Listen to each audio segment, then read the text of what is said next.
Salut à toutes et salut à tous, bienvenue dans cette nouvelle vidéo sur la chaîne C'est mon avis.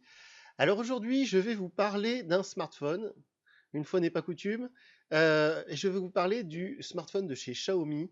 Il s'appelle le Pocophone F1. Alors tout de suite je vous préviens, c'est pas comment dire un produit qui est sorti la semaine dernière, il est sorti déjà il y a quelques mois, donc je sais que je suis très en retard, nous sommes très en retard par rapport à tous les autres youtubeurs qui ont déjà fait des tests de ce téléphone, que ce soit des tests écrits ou des tests en vidéo. Mais pour ma part, j'avais pas encore sauté le pas, je m'étais pas laissé séduire par ce Pocophone F1 quand il est sorti. C'était à l'automne dernier, c'était à la rentrée 2018 en gros. Et je suis tombé il y a pas longtemps sur une promotion sur le site Gearbest. Alors d'ailleurs aujourd'hui, vous pouvez voir que je porte le t-shirt Gearbest, Gearbest qui m'a été offert, qui nous a été offert par le site chinois Gearbest. C'est là que j'ai commandé ce Pocophone F1. Je tiens tout de suite à dire que cette vidéo n'est pas sponsorisée par nos amis de chez Gearbest. Si vous voulez plus d'infos, déjà je vous conseille d'aller voir notre vidéo de déballage. J'ai fait le déballage de ce Pocophone sur la chaîne en vidéo comme d'habitude. Et je l'ai testé pendant plusieurs jours, je m'en suis servi comme smartphone principal. Donc aujourd'hui je vais vous dire ce que j'ai pensé de ce Pocophone F1. Mais dans la vidéo de déballage, je parle beaucoup de mon expérience vécue avec Gearbest, puisque j'ai commandé ce produit sur ce fameux site. Et je vais faire, dans la foulée de cette vidéo, je vais faire une vidéo où je vais vous expliquer, je vais vous parler de mon expérience d'achat sur Gearbest. Donc, si vous vous intéressez à ce site chinois, si vous hésitez à commander sur ce site chinois, je vous conseille de vous abonner à la chaîne et d'attendre avec impatience, peut-être, la vidéo où je vais vous parler de mon expérience avec Gearbest. Je ferai également un article sur notre site www.cestmonavis.eu et je vais parler de tout ce que j'ai vécu avec nos amis de chez Gearbest. Dernier détail à propos de Gearbest, après on parle que du téléphone, c'est promis. Vous pouvez trouver sur notre chaîne évidemment une vidéo où j'annonce un concours donc en partenariat avec nos amis de chez Gearbest qui nous ont offert un smartphone Lenovo A5 et j'ai toujours pas reçu ce smartphone Lenovo A5. Et malheureusement ou heureusement, de toute manière, le partenariat avec Gearbest, il s'est très vite terminé parce que j'ai quand même eu de mauvaises surprises avec ma commande et avec d'autres commandes que j'ai effectuées chez eux. Donc, ils nous ont quand même offert le Lenovo. Le Lenovo, il a été expédié, il est offert, il est gratuit, il est offert par eux. Mais la vidéo ne sera pas sponsorisée par Gearbest. Voilà, donc c'est tout pour cette parenthèse à propos de nos amis chinois de Gearbest. Ça fait quand même beaucoup de fois que je répète leur nom. Donc ce Xiaomi Pocophone F1, pour ceux qui donc ne connaissent pas très bien cette marque chinoise Xiaomi qui est arrivée sur le marché l'année dernière, c'était au mois de mai 2018. D'ailleurs, vous pouvez voir sur notre site internet, j'avais été invité à la cérémonie, à la conférence Xiaomi à Paris quand ils sont arrivés sur le marché français au mois de mai 2018. Donc vous pouvez retrouver sur notre site, j'avais fait un mini reportage avec quelques photos, j'avais expliqué comment ça s'était passé. Et depuis que Xiaomi est arrivé en France, en gros, j'ai testé tous les téléphones de la gamme Xiaomi, en tout cas tous ceux qui sont importés chez nous. Ne manque à mon palmarès que le Mi 8 et le Mi 9 qui vient juste de sortir, le Mi 9, hein, pas le Mi 8. Je vais essayer de tester très rapidement le Mi 8 et le Mi 9, comme ça j'aurai testé tous les téléphones Xiaomi qui sont sortis en France officiellement. Celui-ci aussi, bien sûr, il est sorti en France officiellement, mais c'est vrai que donc je l'ai commandé via Gearbest. Mais ça, c'est pas très important aujourd'hui. C'est bien une version globale, donc c'est pas une version anglais-chinois, c'est bien la version la même que vous trouverez si vous l'achetez chez Leclerc, chez Auchan ou sur Internet. Alors, ce Pocophone, on va le dire, je vais le dire tout de suite, c'est pour moi le meilleur smartphone que j'ai testé chez Xiaomi. C'est aussi simple que ça. C'est-à-dire que j'aime beaucoup, moi, cette marque chinoise Xiaomi. D'ailleurs, derrière moi, vous pouvez voir, j'ai quelques reliques de chez Xiaomi. J'aime beaucoup leur politique vis-à-vis des consommateurs, des clients. J'aime beaucoup les relations qu'ils entretiennent avec les clients. J'aime beaucoup leur philosophie, qui est très clairement de proposer les produits les mieux, enfin les plus puissants, les plus perfectionnés au prix les moins chers. Ça marche très bien pour l'instant. Alors c'est vrai que ce Pocophone, il est un petit peu à part parce que cette gamme Pocophone, elle a été créée de toutes pièces l'année dernière par Xiaomi donc. Et dans ma vidéo de déballage, je disais justement que ça me fait penser à OnePlus, cette marque chinoise dont vous avez certainement déjà entendu parler. Et OnePlus, en fait, c'est une branche, une filiale, une sous-marque, c'est pas très glorieux de dire ça, mais c'est un peu ça, du groupe Oppo, du groupe chinois Oppo, qui est un concurrent de Xiaomi d'ailleurs. Et donc Pocophone, ça me fait beaucoup penser à OnePlus parce que c'est vraiment un téléphone qui est, en tout cas quand il est sorti il y a 6 mois, qui a vraiment les meilleures spécificités techniques. Le processeur Qualcomm Snapdragon, c'était quasiment le meilleur quand le téléphone est sorti. 6 Go de mémoire vive. Enfin voilà, c'est vraiment une bête de course et ça me fait penser au niveau déjà du design, au niveau de la philosophie. Donc Pocophone, ça me fait penser beaucoup à OnePlus. Et c'est une bonne chose parce que les smartphones OnePlus, généralement, ils se démarquent pour être vraiment du top niveau, des flagships comme on dit, donc c'est-à-dire les porte-étendards. Et c'est vrai que ce Pocophone, il avait un petit peu cette vertu au début. Alors moins maintenant parce que les mois ont passé et les smartphones, par exemple le Mi 9 donc de chez Xiaomi, a quasiment les mêmes spécificités techniques que ce Pocophone F1. Malgré tout, le Pocophone F1, il reste très intéressant à ce printemps 2019. Donc si vous regardez cette vidéo, j'imagine que vous êtes intéressé, ou en tout cas vous vous intéressez peut-être à ce smartphone.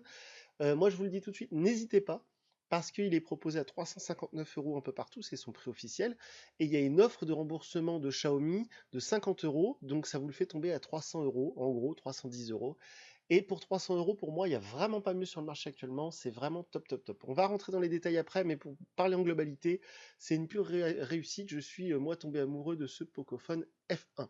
Donc pour rentrer dans les détails, on va commencer par les gros points positifs, il y en a plein, plein, plein, plein, plein, et puis à la fin de la vidéo, je vous dirai les quelques petits défauts que j'ai réussi à lui trouver à ce Pocophone F1. Alors, Pocophone, d'ailleurs, le nom est un peu bizarre, ça sonne un peu chelou en français pour nous. Internationalement, il s'appelle partout comme ça, aux États-Unis, partout, en Allemagne, là où vous voulez, il s'appelle Pocophone, même en Inde. Mais donc, il fallait que ce soit un nom, je pense, qui ait une portée internationale. Mais c'est vrai que par contre, c'est pas un inconvénient, mais le nom sonne un peu bizarre pour moi. Alors F1, je le disais dans la vidéo de déballage, que je vous encourage à aller voir, mais F1, ça n'a rien à voir avec la Formule 1. En fait, F1, c'est le nom du modèle. Et d'ailleurs, en ce moment, il y a des rumeurs sur un éventuel Pocophone F2. Donc, ce fameux Pocophone F1, son point fort quand il est sorti, et encore aujourd'hui, c'est son processeur, puisqu'on est sur du Snapdragon, du Qualcomm Snapdragon, alors je crois que c'est du 855, 845, je sais plus. C'est un processeur vraiment très puissant, c'était quasiment le top du top. Alors pour ceux qui connaissent pas Qualcomm, c'est une marque américaine qui propose des processeurs donc pour smartphone, pour appareils mobiles, et c'est vraiment ce qui se fait de mieux. Qualcomm, par exemple, c'est comparable à Intel dans le monde des PC, c'est vraiment ce qui se fait de mieux niveau processeur. Snapdragon, c'est leur gamme de processeurs donc pour mobile, et celui qui équipe ce Pocophone, c'était vraiment ce qui se faisait de mieux il y a 6 mois, et c'est quasiment encore ce qui se fait de mieux aujourd'hui. En plus de ça, donc il y a énormément de mémoire vive, puisque celui-ci il est équipé de 6 Go de mémoire vive, c'est vraiment énorme. 64 Go de stockage, mais évidemment vous pouvez rajouter une carte micro SD. Il y a une autre version de ce Pocophone qui coûte plus cher, qui a 8 Go de mémoire vive et je crois 128 Go de stockage. Moi je trouve ça vraiment inutile, mais bon, ce sera peut-être utile pour certains d'entre vous, je sais pas. Mais une chose est sûre, c'est que déjà avec 6 Go de mémoire vive, on peut tout faire avec ce téléphone. C'est très rare que j'installe des jeux. Je le fais de plus en plus parce que déjà vous me le demandez, ah, alors les performances sur tel ou tel jeu, qu'est-ce que ça donne, etc. Alors là, j'ai installé tous les jeux que je connais, en tout cas qui sont vraiment gourmands en matière de puissance. Le seul que j'ai pas installé, c'est Fortnite. Pourtant, il est compatible. D'ailleurs, c'est une petite précision que je tiens à apporter sur ce Pocophone F1. C'est que si vous tapez sur Google Fortnite Pocophone, il y a plein de forums où les mecs disent ouais, c'est inadmissible, le Pocophone F1 il est super puissant et il n'est pas compatible avec Fortnite. C'est faux. En fait, Fortnite, il n'est pas disponible sur l'App Store, sur le Google Play Store, pardon. Si vous allez sur le Google Play Store avec ce Pocophone et que vous tapez Fortnite, en haut, il y a marqué qu'il n'est pas disponible sur le Google Play Store Fortnite. Alors en fait, l'astuce, c'est qu'il faut ouvrir une page internet, il faut aller sur le site Epic Games, cliquer sur télécharger. Et là, en fait, le site Epic Games vous propose de télécharger un petit programme de téléchargement qui va vous installer le jeu. Et je vous assure que le Pocophone F1 est compatible avec Fortnite. Mais je ne l'ai pas installé. Par contre, j'ai installé donc Real Racing, Asphalt, enfin tout un tas de jeux assez gourmands et ça tourne super bien. J'ai essayé de jouer le plus longtemps possible pour voir si ça chauffait. Ça chauffe très peu. D'ailleurs, ça fait partie des caractéristiques techniques de ce téléphone, c'est qu'il est doté a priori, en tout cas c'est indiqué partout, d'un refroidissement liquide. Et c'est vrai que les performances de ce téléphone sont topissimes. Alors, il n'y a pas que dans les jeux que les performances de ce téléphone sont absolument géniales. Toute la journée, au quotidien, quoi que vous vouliez faire avec votre téléphone, c'est super rapide, c'est super fluide. J'avais pas eu un smartphone Android aussi rapide et fluide que celui-ci depuis le Huawei Mate 20 Pro que j'ai testé fin 2018 ou début 2019. Vous pouvez voir le test sur la chaîne et sur notre site. J'avais pas eu un smartphone Android aussi performant. Et c'est un vrai régal. Franchement, dès qu'on fait quelque chose, c'est instantané. Quelle que soit l'application que vous voulez ouvrir, c'est instantané. Quand vous faites le multitâche et que vous naviguez entre plusieurs apps, c'est instantané aussi. L'appareil photo, je vais en reparler après, mais le déclencheur évidemment est instantané. Tout est, voilà, comme ils disent les Américains, blazing fast. C'est vraiment ça, et c'est vraiment un vrai kiff au quotidien d'utiliser ce téléphone. L'autonomie, on va en parler rapidement, puis après je vais vraiment rentrer dans les petits détails. L'autonomie, c'est pareil, c'est top. Franchement, c'est top. Il y a 4000 mAh de batterie.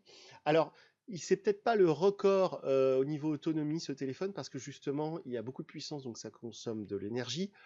En plus, l'écran, il est assez grand, assez fin, donc ça aussi, ça consomme de l'énergie. Par contre, niveau autonomie, de toute façon, c'est que, comment dire, on tient la journée.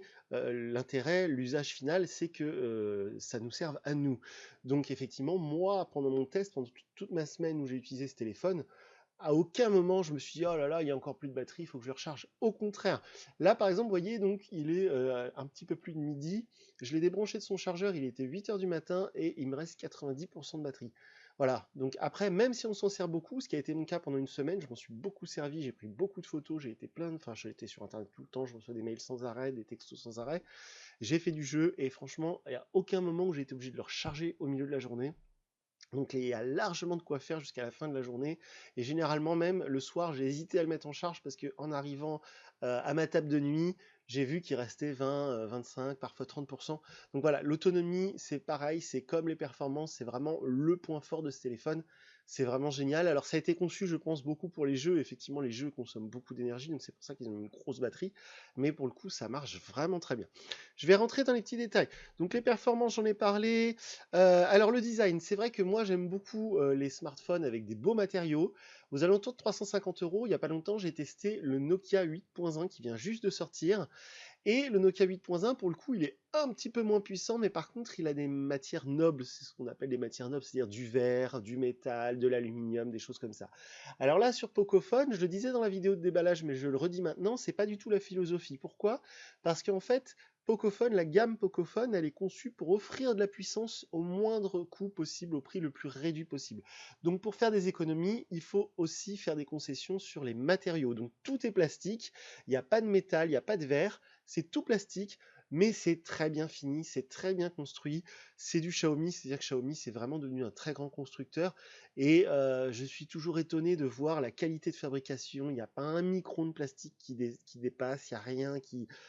C'est voilà, c'est super bien construit. Il y a des petits détails. J'en parlais dans ma vidéo de déballage, mais je le redis maintenant. Il y a des petits détails qui sont vraiment sympas, comme les deux petits liserés rouges qui sont autour de l'appareil photo, autour des deux capteurs de l'appareil photo. Je trouve que c'est un petit détail, mais c'est vachement sympa. Les lettres, les lettres Pocophone au dos de l'appareil sont un petit peu effet miroir. Je trouve ça vraiment très sympa aussi, très réussi. Donc il y a plein de choses comme ça. Je trouve vraiment très réussi sur ce téléphone. Les deux petites vis au dos du téléphone, c'est de plus en plus rare. Maintenant, tout est collé. Là, il y a des petites vis pour démonter, peut-être éventuellement réparer le téléphone. Voilà, tous ces petits détails font vraiment haut de gamme. J'aime beaucoup la finition et le design global.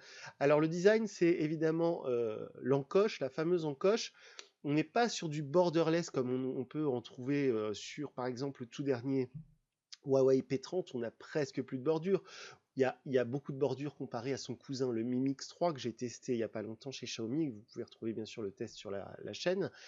Donc voilà, il y a des bordures, il y a une bordure un peu épaisse en bas, mais elle ne me gêne pas. Au contraire, parfois je la trouve pratique. Surtout quand on joue, par exemple, quand on met le téléphone en mode paysage, ça permet d'avoir des côtés pour se tenir au téléphone, tout bêtement. Alors d'ailleurs, en parlant du fait de mettre en paysage pour jouer à des jeux, ce qui est super aussi sur ce Pocophone, et ce qu'on trouve de moins en moins, en tout cas c'est très rare sur des modèles on va dire à des prix raisonnables, c'est qu'il y a le haut-parleur stéréo, c'est-à-dire que vous avez un haut-parleur en bas comme d'habitude, et le son, quand vous regardez une vidéo, quand vous jouez à un jeu, le son sort également de l'écouteur qu'on utilise pour les appels. Donc évidemment, le son n'est pas hyper puissant qui sort de cet écouteur, mais on l'entend et ça fait vraiment un effet stéréo. Pour le coup, c'est vraiment réussi et c'est quelque chose qui manque beaucoup sur des modèles, par exemple, comme le Mi 8 Lite ou comme le Note 7 que j'ai testé il n'y a pas longtemps, ou sur beaucoup d'autres modèles concurrents d'autres marques que Xiaomi. Et donc là, c'est vrai que c'est un petit détail, mais c'est très appréciable. Et donc pour terminer au niveau du design, c'est vrai que moi, l'encoche me gêne pas du tout. Au contraire, j'aime beaucoup le design avec encoche. Et je vais reparler après, mais c'est très bien géré, cette histoire d'encoche avec les notifications, etc. Cette version MIUI gère très très bien ça.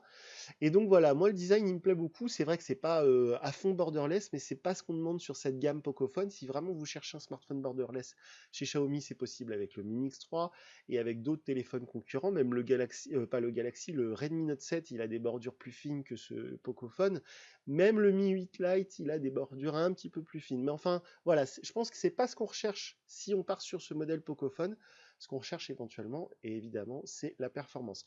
Alors j'ai parlé du design des finitions, on va parler de l'appareil photo. Alors l'appareil photo, évidemment, ça fait partie des points positifs. J'ai pris plein de photos. Comme d'habitude, je fais le test en vidéo sur la chaîne et je fais le test aussi sur notre site. Donc je vous encourage à aller voir le test écrit sur www.cmonavis.eu. De toute façon, vous avez un lien en dessous la vidéo pour vous emmener directement sur ce test écrit. Et dans le test écrit sur notre site, je mets toujours des exemples de photos que je prends avec les téléphones que je teste et je vous encourage à aller voir les photos que j'ai prises avec ce Pocophone. Elles sont superbes.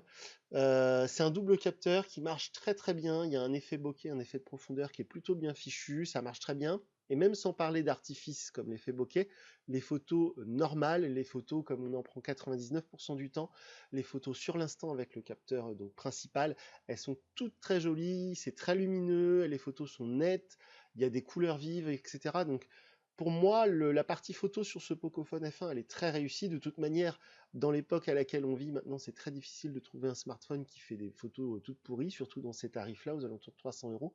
Mais là, pour le coup, c'est vraiment très réussi. C'est pas ce que je cherchais sur le Pocophone F1.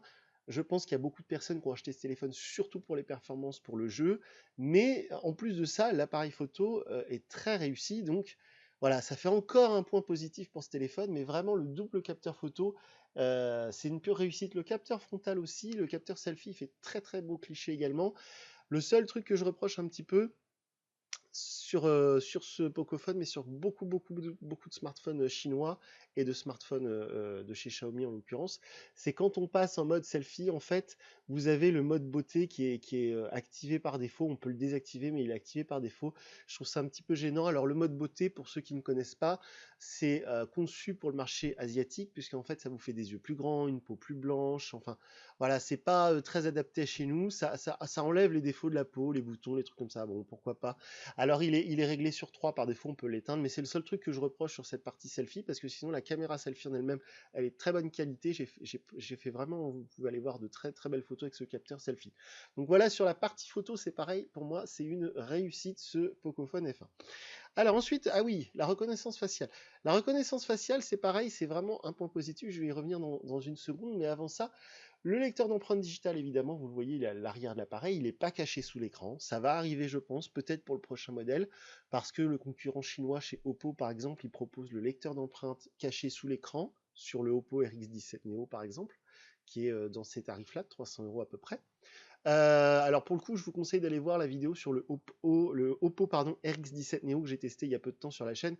J'avais pas été très convaincu par ce téléphone chinois.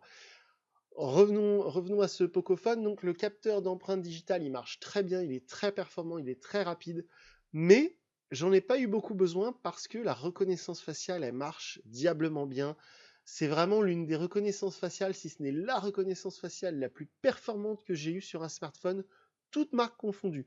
Même chez Apple avec le Face ID, qui est pourtant très performant, j'ai vraiment eu l'impression que la reconnaissance faciale sur ce Pocophone, elle est encore plus performante, elle est vraiment instantanée, et il y a des moments où j'ai vraiment été surpris que le téléphone se déverrouille aussi vite.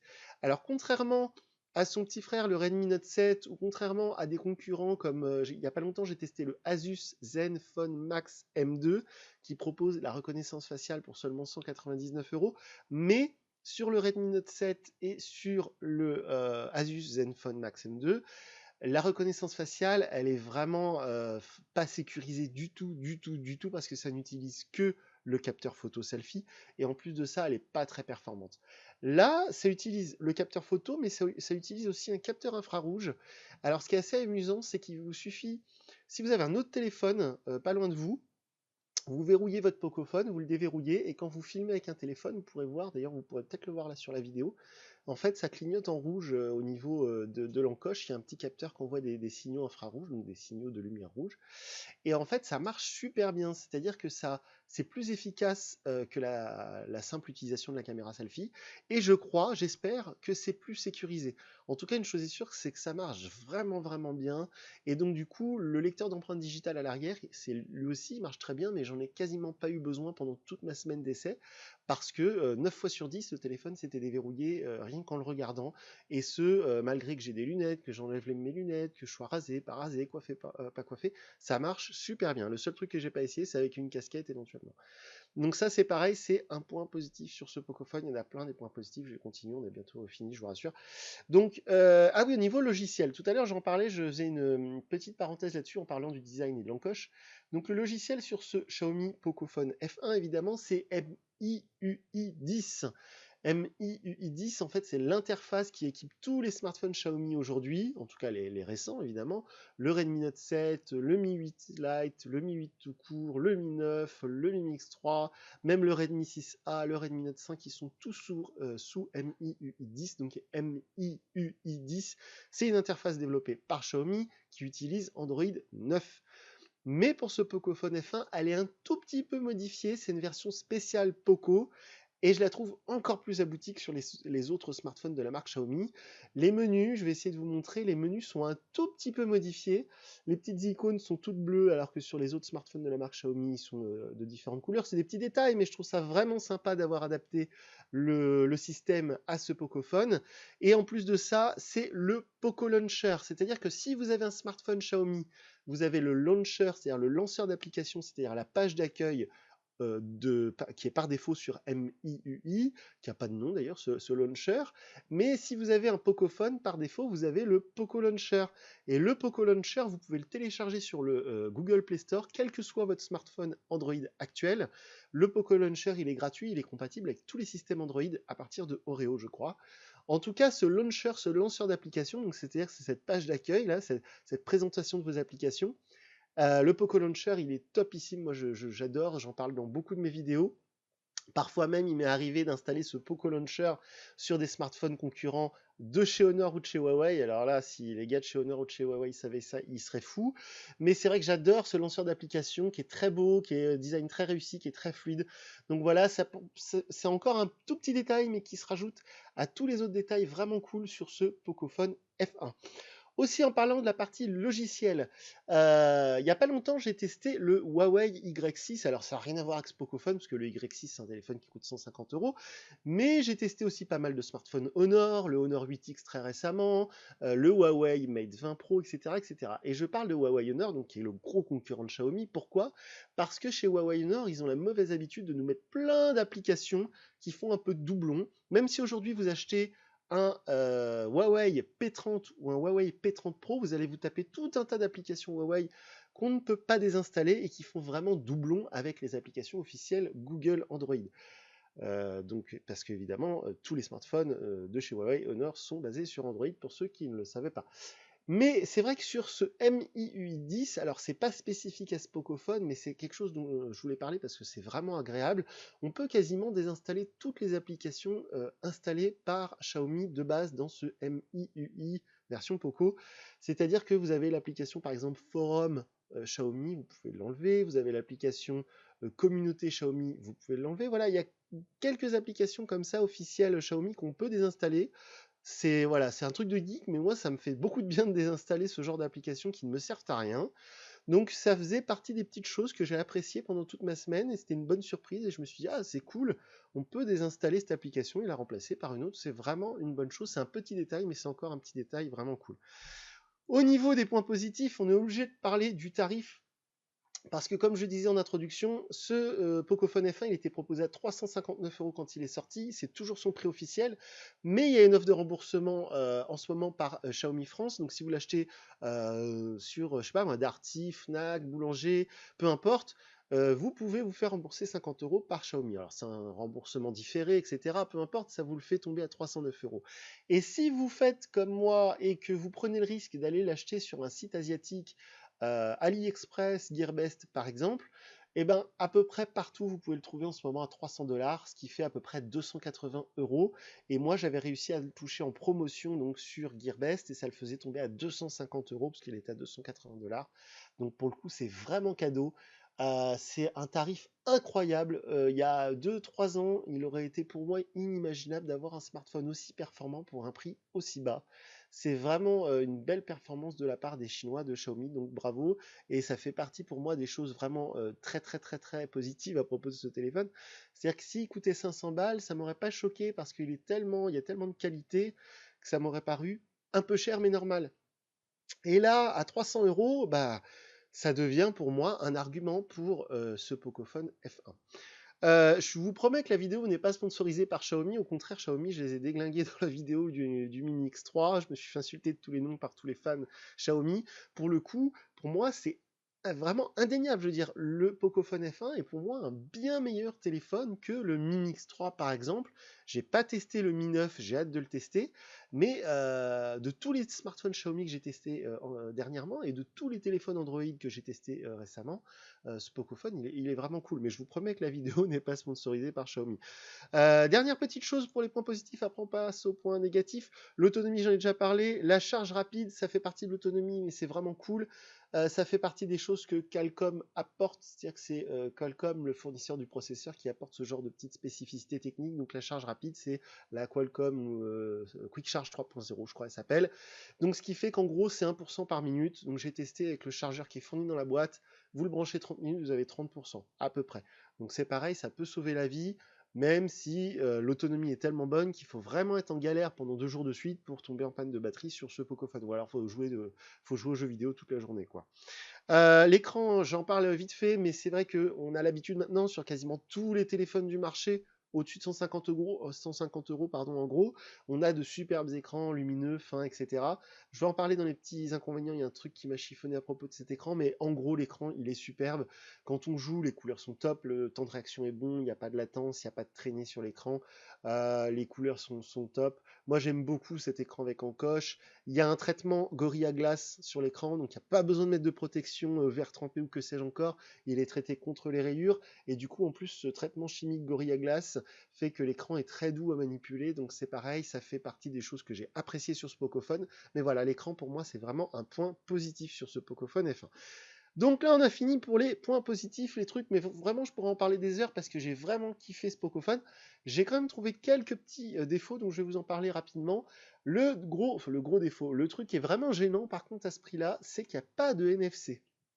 Donc on est là à 359 € hors promotion, et il n'y a pas de NFC, c'est-à-dire que vous ne pouvez pas payer par exemple avec Google Pay. C'est impossible, c'est vraiment dommage. En 2019, il y a beaucoup de smartphones en dessous de 200 € qui ont la puce NFC. Donc c'est vraiment pour moi un petit manque. Je ne sais pas si ça coûte très cher à intégrer, mais je trouve que c'est un vrai manque parce que le concurrent, alors c'est pas le même usage, c'est-à-dire que le concurrent, moi, le dernier en date que j'ai eu dans ces prix-là, c'était le Nokia 8.1 que j'ai beaucoup aimé, qui est très beau, qui est un très bel objet et qui a le NFC, donc le sans contact en fait, en gros. Hein. Et ce Pocophone F1 en est dépourvu, c'est un petit peu dommage. C'est pas rédhibitoire, mais si vous comptiez utiliser votre téléphone en tant que paiement avec Google Pay, par exemple, bah, c'est pas possible avec l'IFPay par exemple non plus, vous pourrez pas payer sans contact avec votre téléphone. C'est voilà, c'est un petit défaut. C'est là on peut pas résoudre ce défaut parce que bah il y a pas de NFC, il y a pas de NFC quoi. Mais voilà, ça fait partie des choses qu'il faut lui reprocher à ce Pocophone F1. Sinon il serait parfait. La luminosité, alors je vous parlais de l'écran tout à l'heure, il y a un truc qui m'a un petit peu agacé pendant toute ma semaine d'essai, c'est que la luminosité, comme beaucoup de smartphones aujourd'hui, quasiment tous en fait, sauf les iPhones, en tout cas j'ai pas ce problème là avec mon iPhone 8, mais en fait si vous laissez faire la luminosité automatique, elle se baisse assez fortement. C'est évidemment pour économiser la batterie, mais ça c'est un truc qui m'agace beaucoup sur les smartphones. Faut régulièrement la remonter manuellement pour avoir une luminosité assez vive et bien voir ce qu'on lit, ce qu'on fait, etc. C'est pas un gros défaut, mais c'est un truc qui m'a agacé, donc je l'ai marqué, donc je vous en parle. Aussi, donc je vous en ai parlé tout à l'heure dans la partie photo, autant le capteur photo est de très bonne qualité, autant le mode beauté m'agace, mais on peut le désactiver. Donc c'est comme la luminosité trop faible, c'est pas vraiment un gros défaut, c'est pas rédhibitoire, on peut le corriger soi-même. Et enfin, pour terminer, parmi les rares choses que j'ai réussi à reprocher à ce Pocophone, c'est qu'il n'a pas d'étanchéité, il n'est pas certifié IP67 ou IP68. Alors vous me direz, oui, mais de toute façon, moi j'en fous, je prends pas ma douche avec mon téléphone, machin, à chaque fois il y en a un qui me met ça en commentaire. Mais moi je vous dis pas que je prends ma douche avec mon téléphone, je vous dis juste que la rare fois où en soirée ou je ne sais où, il y a quelqu'un qui va renverser son verre sur votre téléphone, eh ben vous allez être dégoûté parce que vous avez une chance sur deux que le téléphone il soit mort, il soit oxydé, il soit foutu, donc pas de garantie, pas de réparation possible. Donc c'est vrai que ça coûte très cher d'étanchéifier un téléphone. C'est vrai que même chez OnePlus, ils sont toujours pas officiellement en IP67, IP68. C'est vrai que les rares téléphones qui sont étanches, c'est des téléphones qui sont très chers. Évidemment, les Huawei P30, les Huawei Mate je ne sais quoi, tous les iPhones sont maintenant certifiés IP, les Samsung aussi, enfin en tout cas les S9, S10 et compagnie. Donc c'est vrai que c'est un peu injuste de reprocher ça à ce téléphone à 3, c'est un téléphone à 300 euros en gros le Pocophone maintenant, donc c'est un peu injuste de lui reprocher ça. Mais si vraiment j'aurais souhaité qu'il soit parfait, j'aurais ajouté donc l'étanchéité, j'aurais ajouté le NFC et c'est pareil, je suis très gourmand, c'est injuste de demander ça à un téléphone de 300 euros, mais si pour moi je devais ajouter un truc pour qu'il soit parfait, j'aurais demandé un appareil photo grand angle. Depuis que j'ai goûté au grand angle sur le Huawei Mate 20 Pro, c'est quelque chose qui me manque à chaque fois que je prends une photo. J'aimerais pouvoir utiliser un capteur grand angle. C'est un vrai plaisir d'avoir un capteur grand angle sur son smartphone. On redécouvre toutes les photos qu'on prend. Et pour que ce Pocophone F1 soit parfait, il aurait fallu le grand angle. Mais là, c'est vraiment pour chipoter. Voilà, je suis pas idiot. Je sais bien qu'à 300 euros, il n'est pas possible d'avoir une certification IP68, un appareil photo grand angle et le NFC, mais qui sait, peut-être que le Pocophone F2 viendra corriger tout ça. Donc voilà pour ce Pocophone F1. Donc je crois que vous avez compris que j'ai été complètement emballé par ce téléphone. J'ai adoré ce téléphone. Je peux très clairement le dire. C'est le smartphone Xiaomi que je préfère de tous ceux que j'ai essayés. Je vais très vite commander le Mi 9 pour pouvoir le tester sur la chaîne et peut-être que le Mi 9 me fera changer d'avis et qui deviendra mon smartphone Xiaomi préféré. Mais en attendant, c'est ce Pocophone F1. Si vous cherchez un téléphone, vous avez un budget de 300 euros, n'hésitez pas une seule seconde, quelle que soit votre utilisation, est-ce que ce soit pour un usage basique, des appels, des SMS, des machins, des trucs, vous serez satisfait parce qu'il est fluide, parce que l'autonomie est bonne, les photos sont bonnes. Si vous cherchez un téléphone justement pour prendre de belles photos, ben, même si le Redmi Note 7 peut suffire, eh bien, avec ce Pocophone, vous ne serez pas déçu parce que ce qu'il apporte par rapport au Redmi Note 7, c'est qu'il est quand même bien plus performant que le Redmi Note 7 parce qu'il a quand même beaucoup plus de mémoire vive, etc. Le processeur est beaucoup plus performant. Et si vous cherchez un smartphone pour le jeu, évidemment, si vous n'avez pas les moyens de vous payer un Black Shark par exemple, ou un Razer Phone ou je ne sais quoi, eh bien, ce Pocophone F1, c'est la solution à 300 euros pour pouvoir jouer à Fortnite, à PUBG, à tout ce que vous voulez. Tous les jeux passent sur ce téléphone, il est vraiment surpuissant, c'est vraiment une bête, un monstre, appelez-le comme vous voulez. Donc voilà pour ce Pocophone F1, la vidéo est un peu plus longue que d'habitude, c'est bon signe, ça veut dire que j'ai bien aimé ce téléphone, quand les vidéos sont très courtes, c'est que je n'ai pas apprécié le téléphone. Donc voilà pour ce Pocophone F1, comme d'habitude, si vous avez des questions, je vous encourage à aller sur notre site internet, sur la page dédiée à ce téléphone, sur la page du test, et posez-moi vos questions dans les commentaires de notre site, parce que les commentaires YouTube, généralement, ils sont remplis de trucs que je ne lis même plus, parce que maintenant, à chaque fois, il y en a un qui sait mieux que tous les autres. Donc voilà, si vous avez vraiment des questions sur ce téléphone, moi, je vais le garder encore quelques jours, donc si vous voulez que je teste 2 ou 3 applis, me dire oui, est-ce qu'on peut faire ci, est-ce qu'on peut faire ça, profitez-en vite avant que je passe à un autre smartphone pour tester un autre smartphone. Voilà, donc c'est tout pour aujourd'hui pour ce Pocophone F1 de chez Xiaomi. Je vous dis à très bientôt pour une nouvelle vidéo. Salut!